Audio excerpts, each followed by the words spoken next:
Magandang araw sa inyong lahat mga followers, subscribers, viewers sa Guys Workers Steve Nga Bossing. Ito na po ang mga clue numbers, tips o guide numbers sa araw na ito. Palala, ang mga numbers na ito ay dalawa lang. Ang gagawin nyo lang ay pumili sa mga guide numbers at tingnan nyo sa mga hot numbers kung mag-match ba. At para mabuo nyo ang tatlo numero sa Swertres, pag-aralan maigi kung paano mag-match up ng numero. Maraming salamat po sa inyong lahat mga bossing.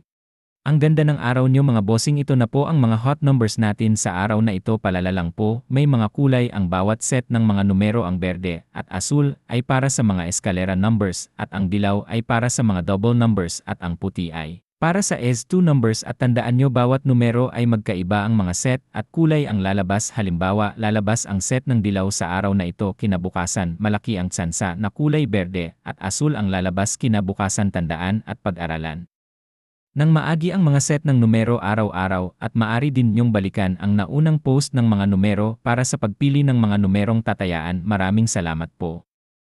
Maganda ang araw nyo mga bossing. Ito na ang mga clue or guide numbers sa araw na ito. Madali lang ito. Ang gagawin nyo lang ay dagdagan ng isang numero ang mga clue numbers para mabuo ang tatlo numero para sa Swertres. Iwan ko lang kung di ka pa manalo dito bossing. Maraming salamat sa mga subscribers, viewers sa pag-like at pag-share sa mga video. Maraming salamat po. Buenas dias. God bless po.